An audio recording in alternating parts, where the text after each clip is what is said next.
Hey, friends, welcome to another edition of our Fireside chat on the subject of race, truth, and reconciliation.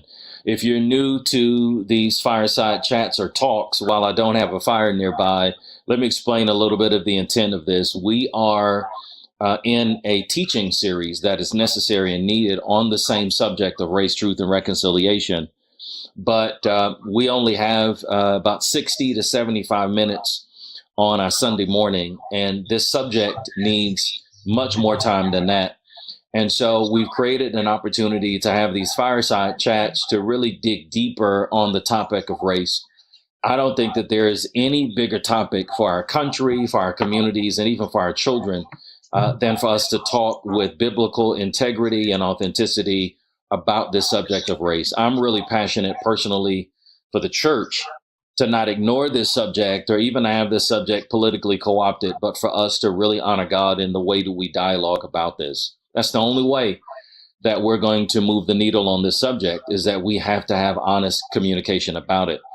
And that's what these fireside chats are really designed to do, to pick up where we left off on Sunday and to go deeper. And so I'm excited because on today, we're going to have a conversation with a great man, Jeff James, who I know from the publishing world. I had an opportunity to work with Jeff and his team with my relationship with HarperCollins and Thomas Nelson. It's been a joy to publish with them. They published my book, The People Factor and the I Factor, and then ultimately Desired by God. And so I initially met Jeff through that space.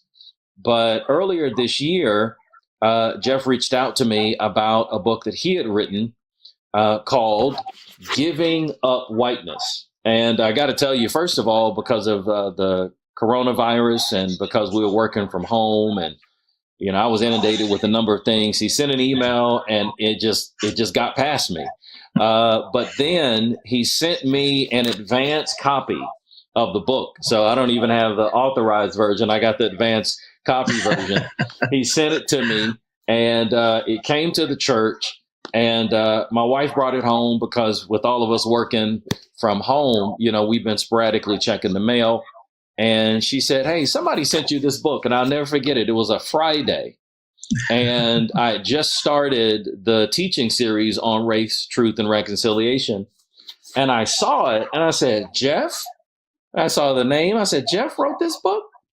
And I said, "Well, let me just start reading it." And I was laying in the bed on a Friday evening, and I stayed up much of that night reading the book. It grabbed me, and I couldn't put it down. And I said immediately, I got to have a conversation with Jeff about this book, because this book was honest, it was transparent, and it was courageous. Because as a white man, number one, I don't know where he gets the courage from to say he's going to give up whiteness. And we got to talk about that in a second. But the book was spot on. And I've read a lot on the issue of race. There's a lot of great historical stuff out there. Ibram Kendi stuff, white fragility. I mean, so much good stuff out there.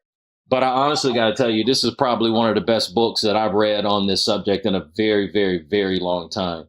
So I want to encourage you guys to get the book, not only because I know Jeff, but because this is a great, great, great book to read, and even to refer to others who want to engage on this subject with a level of understanding and education and knowledge of history, instead of just shooting from the hip. And a lot of times going into this dialogue with ill-informed, notions and with a lot of hearsay. He kind of cuts through all of that. And so I'm excited, Jeff, to have you. Thank you for taking time out of your schedule and joining us all the way from Nashville.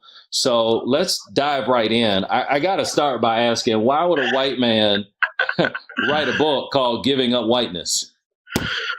Well, first, thanks for having me. It's a real honor to speak with you. I've loved our relationship that we've had and really admired your work. I'm very honored and humbled by your words about the book. It means a lot to me.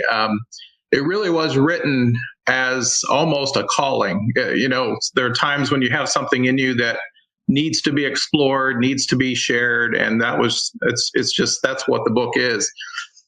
Here's a quick backstory. I write in the book, I've always, considered myself one of the good guys, right? One of the white folks who, tried to champion diversity, really believed in equality. A lot of that comes from, my upbringing in a church and the example of, in many ways, my parents and other things. But I was, sort of influenced at an early age. One of the things that would be good to know, I grew up in one of the whitest places you can imagine in central Appalachia in West Virginia. There were no African American people, no people of color, except for a few people at the local college. But I was introduced to some people of color throughout my young life because of the academic environment. And I think that was part of, that was kind of the beginning of me being aware that whenever other people might say certain things or certain words, certain derogatory things, it confused me and it frustrated me even as a young person. But I won't go through all that history. I want to fast forward after living a life that I thought was the right position on this topic. But that position was challenged by a friend of mine. This is in 2015.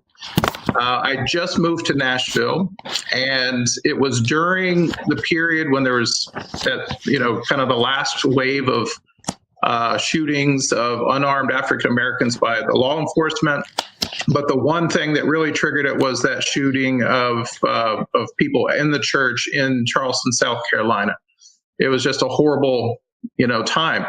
And I reached out to a friend of mine who happens to be African American, and I texted her and I said, Crystal, what in the world is going on? What can I do as a white person to help other white people get on board to fix some of these issues? And her response really sort of took me aback, because she texted and said, it's very simple. White people aren't white. Get rid of whiteness. And that wasn't what I was expecting her to say. But it was the thing that triggered an awareness and a journey. It took me 4 years to go on this sort of personal research journey to figure out what in the world is whiteness anyway. How did I become white? What does it even mean? What's the history of it? And so really that was the sort of trigger that got me realizing that the whole concept of race and whiteness is a social construct. It's made up. It's a fancy word, fancy way of saying it's made up. And once I got into the history of it, I was blown away. You think that, I can't change my race. I can't change certain immutable elements about myself. But when I realized that race was actually made up, that's when things started to tumble. And I was like, wow, this is sort of a societal pretending that we've been doing for centuries that is deadly. It's just very deadly. So that's how it started. So now this journey, 4.5 years of research, you kind of chronicle that through the book. There's a lot that, I love that you talk about. You even go back and talk about your grandparents and and some of the privileges that you feel like you've been afforded as a white man. And there's a section in the book where you talked about, but if your grandparents were Black, that some of the privileges that you guys, afforded, you're almost certain, that they wouldn't have had. And so when you saw that notion of privilege, because that's a dangerous term, particularly for white people. A lot of white folk get offended when we start talking about privilege, but you kind of tackled that head on. I mean, are you of the opinion that it's undeniable that privilege is different, or that the way that whites are treated in America are different than Blacks, particularly based on this racial construct?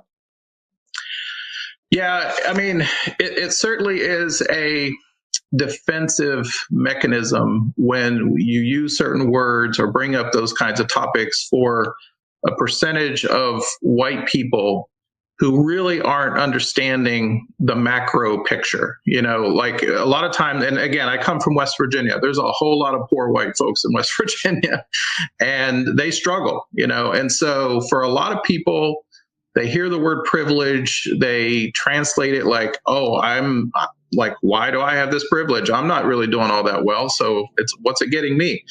And so that's where a lot of that defensive trigger comes from. But that's because most white people look at almost everything to do with racism as an individual decision. It's like, well, I'm not racist. I don't have hatred in my heart. So therefore, there's no racism. And when we see things like the George Floyd incident and other things, they look at that as individual bad decisions by people. And they do not look at the whole picture of all of those decisions in a systematic way. And so that's really where it comes from. So there is undeniable, factual, measurable evidence in literally every element of our society: law enforcement, healthcare, education, economic, job opportunities. Every single one of those categories has measurable evidence that there is still a discrepancy between how, in macro, African Americans, other people of color get treated, and how people considered white get treated. And when you look at those numbers, and I try to document it in the book, it's undeniable. It's vast. It certainly has improved, and that's another thing that a lot of white folks kind of can get tripped up on is, well, we don't have Jim Crow anymore. We don't have legal discrimination. And so there's an assumption that therefore there is none, and obviously there is. It's embedded in the culture, and it's embedded in the daily lives of people. And that's where people get tripped up. Yeah. One of my favorite lines in the book is when you say that for white folk who feel like, oh, slavery was such a long time ago, or things have gotten better, you and I'm kind of paraphrasing, you said, but there's still tons of benefits that the white people in America are benefiting from. And so what does that make us? You said, co-conspirators or collaborators at best. Yeah. And I thought, oh my goodness, that was kind of drop the mic moment for me because, we don't really talk a lot about the fact that there's been such a head start given to white America because of all of these things that have happened throughout history. And you talked about many of them. You talked about the economic impact of slavery, to the tune of $13 trillion. You Right. talked about, convict leasing. And what's interesting is I did some research because I wanted to quantify, I wanted to try to find out everybody in the number to find out, what was the economic benefit of the Reconstruction kind of period of convict leasing. And I couldn't find anything on it. But what I did find is that the state of Alabama, where I live, 73% of the state's revenue came from convict leasing during that period. I mean, that's huge for a state to say that the overwhelming majority of its revenue came from convict leasing. And so you walk through that. And as you said a moment ago, there's such empirical data that cannot be denied. But I think I find it interesting largely because a lot of people aren't aware of these things. So when you began to talk about the book is out now, what's been the response that people have received? I mean, that you've received from people when they've been confronted with this historical data in the book? Well, to be honest with you, I think they're blown away, just like I was blown away learning it from myself. There's one thing I want to make really clear about this book. I'm not writing it as an academic expert on this topic. I'm writing it as like average white guy in the country who just happened to get curious and motivated to study this stuff. And this is stuff that no one covers in our history classes. It's not taught. Yes, a few major milestones, the end of slavery, the civil rights era, those things get covered finally after a lot of push. But the depth of the permeation of white superiority that has permeated the culture and therefore the policy of the country, it's just not talked about. And the details are really important. One of the things that I started to really realize, because I sort of anticipated certain questions that I've heard from other white people or other folks. And they said, well, slavery ended in the 1860s. Why aren't African Americans doing as well? And they don't realize, the economic impact of convict leasing. They don't recognize that people were re-enslaved after the Civil War through that process. And then the really stunning thing that a lot of white folks don't realize, because there's a lot of, certain political circles that are very anti-affirmative action, any sort of, elevating one group over the other, ironically, in reverse. But the reality is that the country has had a policy and a system of white affirmative action since our inception. It's everything from land grants, the GI Bill, which my dad was in the military. He benefited, and I benefited, therefore, from the GI Bill. Those were all massive investment programs from the federal government into the success of white people. And the mind just kind of can get boggled by thinking, what if we did include African Americans, Latino, other people in those, certainly Native American for that matter? What if everyone had access to those kinds of massive investments? And you can see it in the historical numbers of net wealth, household income, education level. If it just keeps on going up and up. And it's because there were purposeful investments in the advancement of white people in this country, and people of color did not have the opportunity to participate in that. And that's just pure fact in history. It's measurable. Yeah, I loved how when you talked about that, you drew the parallel to the criticism that people like Alexandria Ocasio-Cortez, AOC, gets, and Bernie Sanders gets. And it's very true that when we hear those individuals talk, people label them as, oh, they're so liberal. And, they want the government to pay for everything. But those statements are actually, in many ways, absent of history, because when you go back and look at what FDR did with all of this New Deal legislation, and you talk a little bit about the Homestead Act and, all of these things that were done, they were affirmative action for white people. They were ultra liberal in many ways, but they benefited whites in America. And so it's interesting how one could argue that when present day people argue for legislation that would benefit Black and brown people, they're too liberal. Yeah. But history reveals that when some of that same legislation benefited whites, it was okay. So it presents a very interesting challenge. It is. And it can, it's funny because facts have a tendency, when you are able to sort of lower your guard down, look at it. I don't care if you're conservative, liberal, just look at facts and look at history. And it has a tendency to get people to sort of rally around, a common set of facts and start talking. And instead of all the emotional reactions, labeling each other, when you really look at the history of the country and frankly, why the United States became an economic powerhouse, it's because of really smart investments that elevated people out of poverty, elevated people in education, elevated people in job skills. And guess what? People thrive, when that happens. And so for people to see after the, not just the stuff you learn in high school about, history, but deeper, it just becomes really clear that we really screwed up. We really made a terrible set of decisions, and we had several forks in the road of our history where we made the choice to exclude and to essentially curse a whole set of people into continued poverty.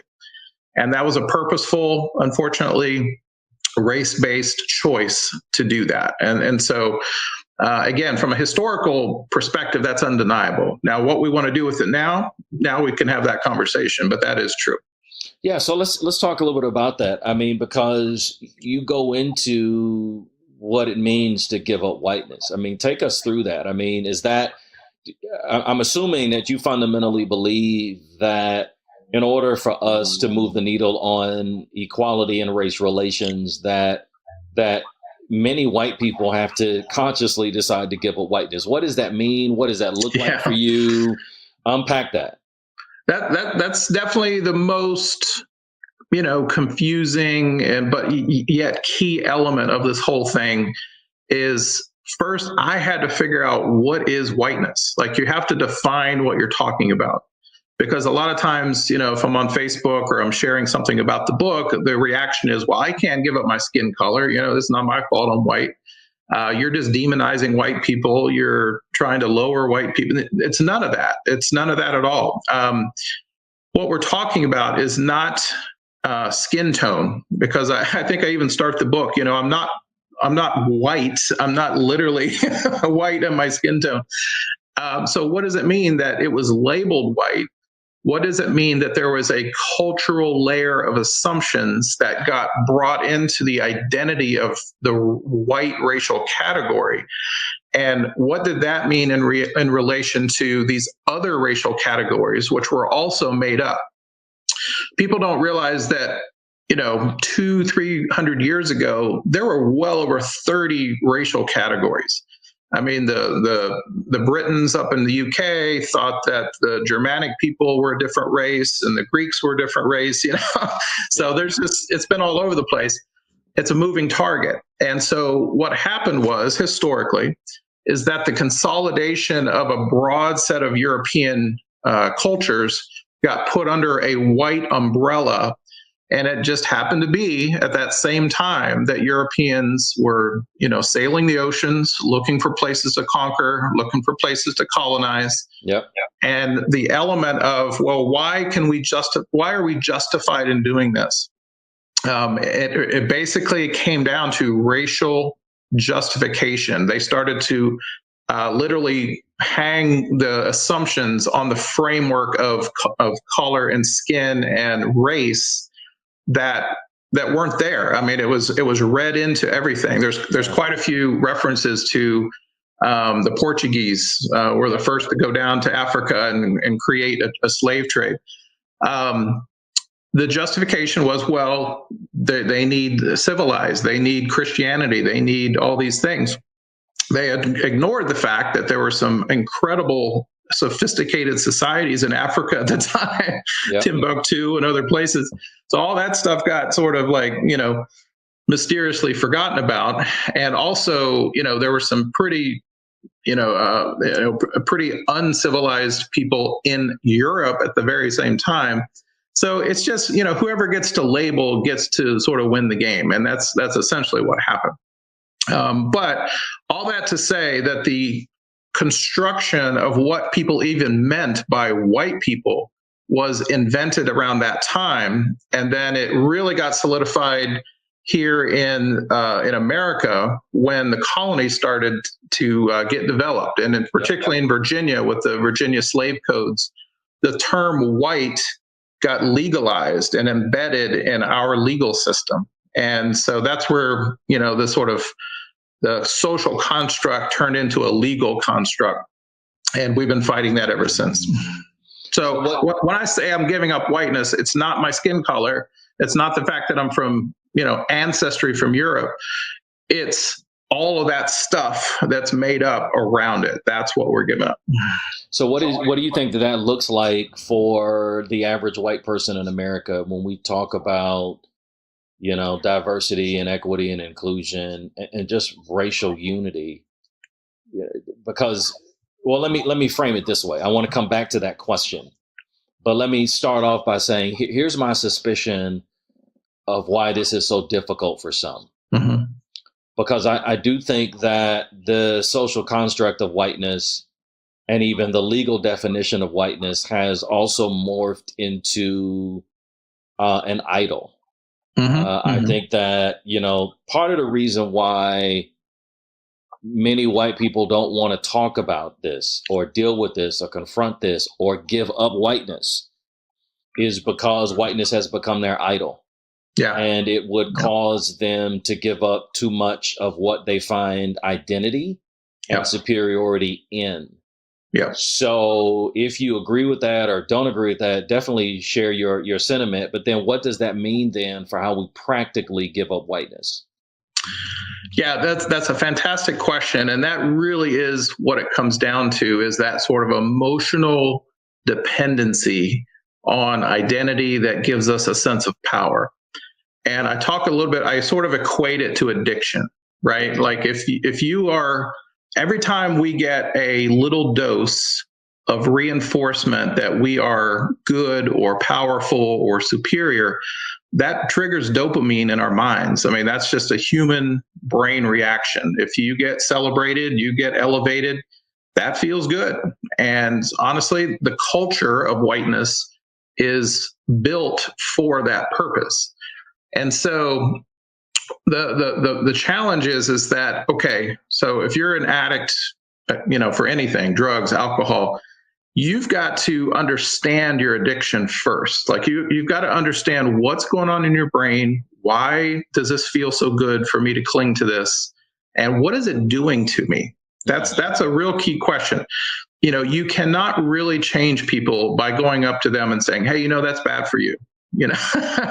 You've got to go and say, first of all, it's terrible for you, but it's hurting others. And there is a brighter life. There's a better life on the other side of that addiction. Mm-hmm. And that's sort of the last part of the book, is just talking about, all right, I assessed my whole life, where I lived, who I dated, who I ended up marrying, where I worked, where I went to church. Race was influencing, unbeknownst to me sometimes, all of that stuff. And when I started to realize that you're kind of controlled by your addictions, right? You lose freedom when you're addicted to something. Mm. And so for me, that was the light bulb of motivation to say, yeah, I'm going to get some flack for this. Yeah, I'm going to get a lot of people hating on me for saying these things, but the joy and the enriched and expanded relationships, the expanded opportunities, the abundance mentality versus a scarcity mentality, all those things are powerful benefits, and that will help you desire to want to do this. Not just because it's the right thing to do, because it's really good for you. So I think it's an important part of it. You don't change an addict by just shaming the addict. Like, you've got to help them see their own worth, their own identity, and then the expanded joy and opportunities that come when you take the steps to rid yourself of that addiction. Yeah, I love the way that you frame that, because I do think that that's probably one of the most cogent ways to describe it in our culture today. Because, it's interesting for me as well, because as I read that, I was thinking about, on one side, the addiction that you kind of liken to whiteness. Mm-hmm. But then, the other side of that too is the, I call it internal racialized oppression, right? Mm-hmm. That this, as race as a construct was being created, right? We know that it was being created to justify power, and was a tool of colonialism. But then, this notion of who's superior comes with a notion of who's inferior. Right. And just as I think white people have to give up whiteness, for me, the kind of corollary thought is that African Americans, also people of color, have to give up this notion of being inferior. Yeah. Because there's so much that comes with that in terms of how we see ourselves, how we treat one another. And that's often a part of the dialogue that people don't really engage. That's a part of the whole conversation on race and truth that we barely touch. A lot of the conversations on race are one dimensional. It's, it's white to black, what whites have done, or the atrocities, a history of whites towards people of color. But we don't turn the corner and also deal with, so then what have we bought into, and how have we even perpetuated the false construct that one race is superior and another is inferior. When I was going through your book, I was thinking about Pedagogy of the Oppressed. I don't know if you ever read that, by Paulo Freire. And he talks about how the nature of oppression, and he was writing about colonialism and the impact of, how colonialism oppressed mass groups of people. But he was saying that the insidious nature of racial oppression in colonialism is that the oppressed, if they're not aware, end up kind of repeating the behavior of the oppressor. And I think I see that playing out in America as well. And so there's a responsibility that the white community has, and also there's a responsibility that the African American community has as well. And I think that what you deal with in the book kind of sets it up well, so that both communities can at least embrace that, or at least have some dialogue and be confronted with those issues. Well, I think that's a very deep topic. It can get very emotional, obviously, to explore those things. But I'll give you another example. This is a global issue. My wife was born in Mumbai, India. So she's ethnically, Indian, and she came to this country, but she'll say the same thing. She'll say, look, in the Indian community, which, India was colonized by the United Kingdom for well over 200 years. What that does to the abused, to the colonized, is absolutely, it's just really, it's difficult to sort of understand just how deep that goes. And yes, even within like Indian culture or other cultures, there are, rankings of skin color and skin tone based on, standards of beauty or assumptions of upper class culture, education. All that stuff gets attached to the lighter you are on the scale, the more. So that is a global implication of colonization. And that's true if it was even an individual person abusing another individual. But when you have it at a global cultural scale, the difficulty in sort of extracting that from the cultural mindset of the abused and the oppressed absolutely is a huge thing. But I will say, one of the problems with whiteness and me or any other white person sort of staying within that realm is it almost sort of limits you from thinking that is a problem that I should be a part of helping solve. Mm-hmm. It's almost like, well, there are problems in the Black community, problems in this community, problems in that community. It's not my community, therefore I'm not really supposed to help, or and unfortunately, even when white people have decided to try to help, it's still with that assumption of superiority. Yep. To say, well, if I can just help these people, be more like me and assimilate, then that's good. That's me doing good. When in fact, if I'm doing that from an assumption of white superiority, I'm still perpetuating the problem. Even if I'm helping, I'm still hurting. And that was a big eye opener for me, because I always did want to help. I was always trying to do something.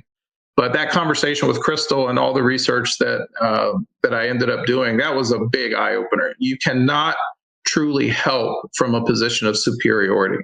And that's a major reason to set aside whiteness, which is built for that. All right. So now let's turn the corner. And in the words of my mentor, let's go to the deep end of the pool. Because what you just described has been one of the biggest struggles I've had with many of my white pastor friends. Yeah. Because there is a big ethic, and I don't want to paint with too broad a stroke, but I don't think that this is a reach. What I've often found in the white church, particularly the white evangelical church, is this notion to want to help, but to want to help from a position of superiority. Yeah. And I have often said that one of the biggest barriers to the church being effective in helping us to be the Church of Jesus Christ for all people is that I think it will demand that white church leaders give up power. Yeah. And I don't think that that's something that they want to do. Right. Would you agree with that assessment, or do you think I'm just totally in left field here? No, I think there's a lot to that. I grew up in the white evangelical, sort of subculture. So totally have seen that my whole life. When you're in that subculture, you don't it's sort of like the frog in the kettle thing. Like, you don't realize what you're doing. You think it's helpful. And so many, as you know, with theology related to evangelicalism, it's very much about personal salvation through Christ, transforming you as an individual, and that's it. It's not. It's very uncomfortable talking about systemic issues. What's our responsibility as citizens of this country? What's the responsibility of our government, of the people, to do these things? It always stops. It's like it stops at the door of individualism. And then that makes it very difficult for evangelical leaders to understand what's truly going on here. Again, they don't understand that they themselves, as white people, as white evangelicals, have benefited from the very same systems that they are uncomfortable wanting to apply to solving problems in other communities. So I do think it's a big problem. I think it, again, has a lot to do with ignorance, just being unaware of these things, unaware of the hypocrisy of some of that.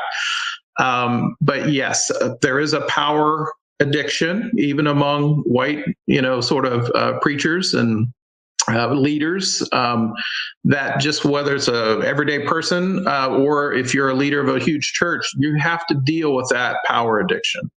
And if you're not willing to, you're going to really stumble over the real solution. Wow. So let me pose one final question for us to talk a little bit about, because you're a believer, I'm a believer, and despite the fact that your upbringing was different than mine, what unites us is our passion for Christ. Yeah. And I truly believe, as I believe that you do, that Jesus Christ is the hope for the world. That the understanding of the walls of hostility being demolished in Christ, as the Apostle Paul talks about in Ephesians, that, we are one in Christ, which strips us of this power addiction. Yeah. That I just think everything theologically about that is what we need. Now, obviously, it has to be stripped of a lot of the political baggage and a lot of the other, we talk about evangelical baggage and all of that kind of stuff. But in its purest sense, I think that that's really the only real hope for the world. But in light of that, and in light of your 4 years of research that has gone into this amazing book, what do you think is the church's role? As we are arguably, some would say, more divided as a country than ever before. Yeah. But we've got mega churches. We've got, some say a growing dynamic of Christians with church plants. When you look at the younger generation, that statistic becomes muddled. But America considers itself to be a Christian Christian country. Yeah. So with that in mind, what do you believe is the church's role, or at least where do we go from here as believers if we're going to move the needle on race relations? Yeah, that's the key question, isn't it?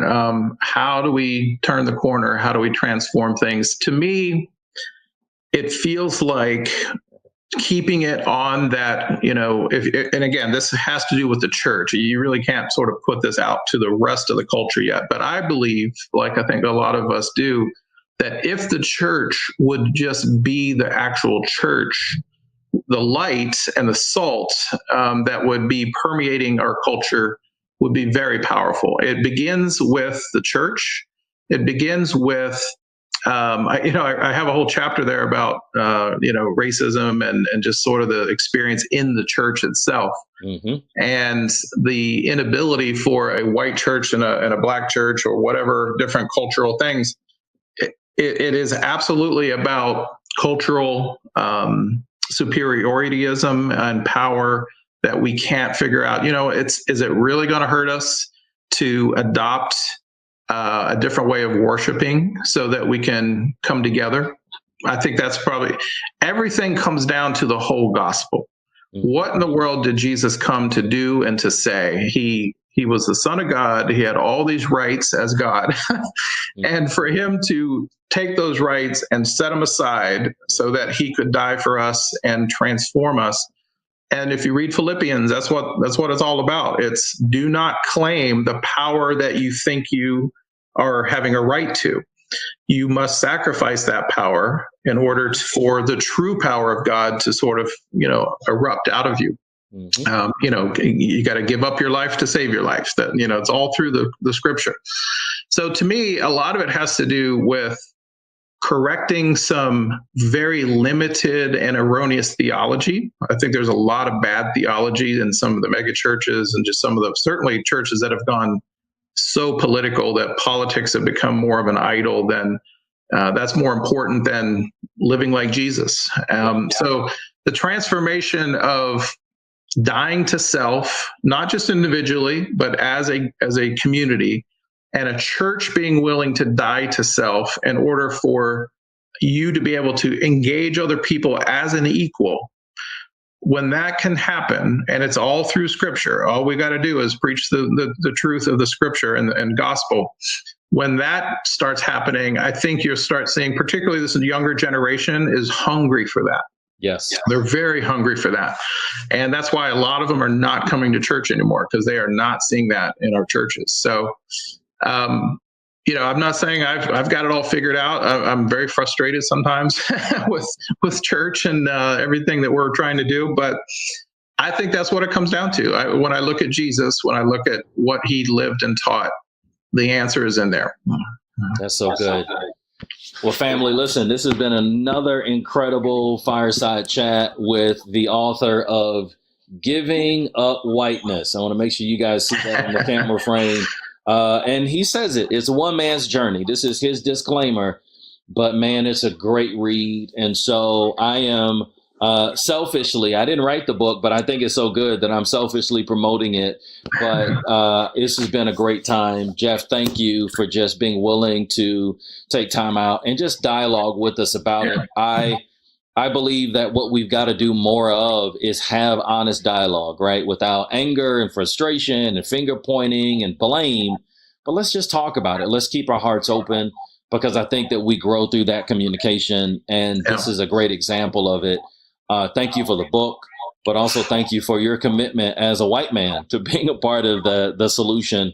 And you and I, as brothers in Christ, I think are knitted with that same heart and passion. So thank you for being with us on today. I appreciate it. I just, first of all, I'm going to get you a signed copy. You don't have to use that raggedy one that you got there. I'll get you a good one. And I will just say that I was able to get to this place because people were willing, a lot of people of color, but a lot of people were willing to help me by talking to me. And when we listen to each other, man, there's so much growth. And so I really appreciate all those folks. Love everybody in Alabama. Love your church. Hope there's some benefit there. All right. Good stuff. Take care. We'll Thank you soon. All right. Bye.